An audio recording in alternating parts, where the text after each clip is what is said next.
নমস্কাৰ আপোনালোক সকলোকে পুনৰবাৰ স্বাগতম নসমাই মছজিদ বন্ধুসকল কলকাতা চামক আজি 9টা গুৰুত্বপূৰ্ণ খবৰ অসমত 40% বৃদ্ধি পালে মুছলমানৰ জনসংখ্যা আৰু মুছলমানৰ জনসংখ্যাক লৈ উদ্বিগ্ন মুখ্যমন্ত্ৰী হিমন্ত বিশ্ব শৰ্মা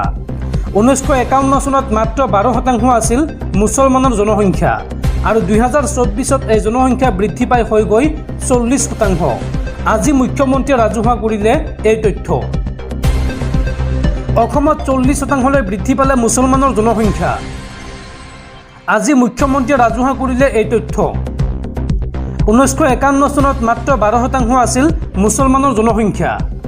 আৰু মুছলমানৰ জনসংখ্যাৰ বাবে আমি ৰাজ্যৰ কেইবাখনো জিলা ইতিমধ্যে হেৰুৱাইছো এই মন্তব্য মুখ্যমন্ত্ৰী হিমন্ত বিশ্ব শৰ্মাৰ হিমন্ত বিশ্ব শৰ্মাই লগতে কয় যে এয়া মৰ আৰু অসমীয়াৰ বাবে জীৱন মৰণৰ খেল প্ৰতিদিনে ইয়াৰ বিৰুদ্ধে মই সংঘৰ্ষ কৰি আহিছো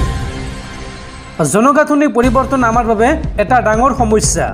এক সংবাদমেলত এই মন্তব্য কৰে মুখ্যমন্ত্ৰী ডক্টৰ হিমন্ত বিশ্ব শৰ্মাই সাৱধান ৰাজ্যবাসী ৰাজ্যত ভয়ানক হাৰত বৃদ্ধি হ'ব পাৰে আলু পিঁয়াজৰ দাম ৰাজ্যত হ'ব পাৰে আলু পিঁয়াজৰ নাটনি পশ্চিমবংগৰ মুখ্যমন্ত্ৰী মমতা বেনাৰ্জীয়ে অসমলৈ বন্ধ কৰি দিলে আলু পিঁয়াজৰ ৰপ্তানি পশ্চিমবংগত আবদ্ধ হৈ আছে অসম অভিমুখী শ আলু পিঁয়াজ ভৰ্তি ট্ৰাক ৰাজ্যত ভয়ানক হাৰত বৃদ্ধি হ'ব পাৰে আলু পিঁয়াজৰ দাম পশ্চিমবংগৰ মুখ্যমন্ত্ৰী মমতা বেনাৰ্জীয়ে অসমলৈ বন্ধ কৰি দিলে আলু পিঁয়াজৰ ৰপ্তানি পশ্চিমবংগত আবদ্ধ হৈ আছে অসম অভিমুখী শ আলু ভৰ্তি ট্ৰাক পিঁয়াজ ভৰ্তি বহু ট্ৰাকো আবদ্ধ হৈ আছে পশ্চিমবংগ সীমান্তত আলু পিঁয়াজ ভৰ্তি ট্ৰাকৰ প্ৰৱেশত বাধা বংগ আৰক্ষীৰ মঙলবাৰৰ সন্ধিয়াৰ পৰা আবদ্ধ হৈ আছে এই ট্ৰাকসমূহ আৰু ইতিমধ্যে আবদ্ধ ট্ৰাকত পচিবলৈ ধৰিছে বহু আলু এই ট্ৰাকসমূহ এৰি নিদিলে অসমত আলুৰ ব্যাপক নাটনিৰ সম্ভাৱনা পশ্চিমবংগৰ মুখ্যমন্ত্ৰী মমতা বেনাৰ্জীয়ে প্ৰশাসনক দিছিল এই সন্দৰ্ভত কঠোৰ নিৰ্দেশনা এই কঠোৰ নিৰ্দেশৰ পিছতেই সীমান্তত আলু ট্ৰাকত প্ৰৱেশত বাধা পশ্চিমবংগ আৰক্ষীৰ পশ্চিমবংগ চৰকাৰে মন্তব্য কৰি কৈছিল যে প্ৰথমে আমাৰ চাহিদা পূৰণ হ'ব লাগিব আৰু তাৰ পিছতহে আন ৰাজ্যৰ কথা ভাবিম আৰু মুখ্যমন্ত্ৰীৰ এই নিৰ্দেশৰ পিছতেই পশ্চিমবংগ আৰক্ষীয়ে বাধা দিছে অসম অভিমুখী শ ট্ৰাকক বন্ধ হ'ল বাংগালুৰুলৈ চাকৰি বিচাৰি যোৱাৰ বাট থলুৱা নিযুক্তিক লৈ কৰ্ণাটক চৰকাৰৰ ডাঙৰ সিদ্ধান্ত উদ্যোগ আৰু অন্যান্য প্ৰতিষ্ঠানৰ পৰিচালকৰ পদ সংৰক্ষণ থাকিব 50% স্থানীয় লোকৰ বাবে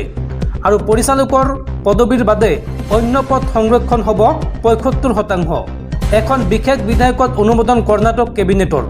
কৰ্ণাটকৰ স্থায়ী বাসিন্দাই নিযুক্তিৰ ক্ষেত্ৰত পাব প্ৰাধান্য 15 বছৰৰ অধিক কাল কৰ্ণাটকত বাস কৰা লোকে পাব এই সুবিধা আৰু এই সুবিধা ল'বলৈ কানাডা ভাষা ক'বলৈ আৰু পঢ়িবলৈ লগতে লিখিবলৈ জনাটো বাধ্যতামূলক দৰ্শকসকল আৰু বহুতো গুৰুত্বপূৰ্ণ খবৰ আছে তাৰ আগতে আপোনাক জনাওঁ যে যদি আপুনি এতিয়ালৈকে এইটো ভিডিঅ'ত লাইক কৰা নাই তেন্তে এতিয়াই ভিডিঅ'টোত লাইক কৰি দিয়ক আৰু এনেকুৱা ধৰণৰ ভিডিঅ'সমূহ নিতৌ চাবলৈ চেনেলটো ছাবস্ক্ৰাইব কৰি কাষত থকা বেল আইকনটো প্ৰেছ কৰি ৰাখক ৰিচাৰ্জৰ মূল্য বৃদ্ধিৰ মাজতে গ্ৰাহকসকলক বাম্পাৰ অফাৰ দিছে বিএছএনএলে দেশৰ কোটি কোটি গ্ৰাহকৰ কাষত থিয় হৈছে বিএছএনএল আৰু আপুনি মাত্ৰ 1 মিনিটৰ ভিতৰত মোবাইল নম্বৰটো পৰ্ট কৰিব পাৰিব বিএছএনএললৈ